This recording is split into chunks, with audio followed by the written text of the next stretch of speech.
अस्सलामुअलैकुम कुन नाज़रीन इकराम, भलेकार पीपल्स डिजिटल न्यूज़ में पीपल्स डिजिटल शहर बिन ताज़ी आलमी ऐं मिल्की ख़बरनि जो ख़िलासु 11 अप्रैल 2024 आलमी ख़बरूं ग्लोबल न्यूज़ असस इस्लामाबाद आलमी सियासत जो मर्कज़ ईरान ऐं अमेरिका विच में छितां घटाइण लाइ इस्लामाबाद में अहम ॻाल्हियूं शुरू थी वियूं आहिनि। अमरीकी नायब सदर जी डेविंस ऐं ईरानी वफ़द वज़ीर आज़म शहबाज शरीफ़ सां मुलाक़ातूं कयूं आहिनि त जीअं ख़त्ते में जारी जंग जो ख़ात्मो थी सघे। असस आलमी माइश खे ख़तरो वर्ल्ड बैंक जी सरबराह ख़बरदार कयो आहे त विच ओभर जी जंग आलमी माशी तरक़ी खे मुतासिर करे सघे थी, जंहिंसां केतिरनि ई मुल्कनि जी माइश सस्त थियण जो ख़दशो आहे। असस गज़ा जी सूरतहाल गज़ा जी इलाइक़नि बोरी जकीम पर खान यूनिस में इसराइली हमलनि में असद फ़लस्तीनी शहीद थी विया आहिनि। ॿी तरफ़ तस्राइल हज़ब अल्लाह सां जंग बंदीअ जी तजवीज़ रद्द करे छॾी आहे।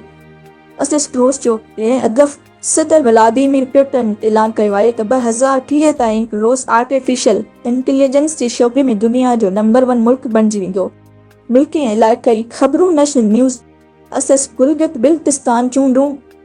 बिल्तिस्तान में आम चूंडनि लाइ असद जूं जी तारीख़ मुक़ररु कई वई आहे, जंहिं लाइ सियासी सरगर्मियूं तेज़ थी वयूं आहिनि।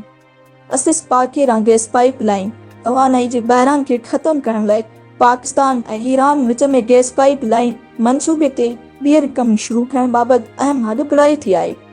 असस बांग्लादेश में तेल जो बहिरान बांग्लादेश में ॿारनि जी शदीद खोट पैदा थी वई आहे, जिते सिर्फ़ कनि हफ़्तनि जो ज़ख़ीरो बाक़ी आहे।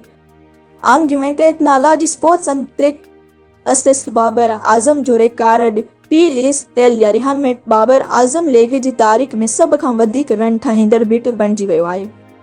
असस गिलेन मैक्सवेल जी आमद ऑस्ट्रेलियाई स्टार गिलेन मैक्सवेल हैदराबाद कंडीज़मेन में शामिल थियण लाइ पाकिस्तान पहुची वियो आहे। असस नासा जी कामयाबी नासा जो आर्टेमिस उमंटू मिशन चंड जो चक्कर लॻाई कामयाबी सां वापसि ज़मीन ते पहुची वियो आहे। इख़्तिताम आज जी ख़बर में हेल ताईं केतिरो ई वधीक अपडेट्स लाइ असांजी चैनल पीपल्स डिजिटल खे सब्सक्राइब करियो, हिन वीडियो खे लाइक करियो ऐं पंहिंजी राय कमेंट बॉक्स में ज़रूरु ॾियो। अल्लाह निगहबान।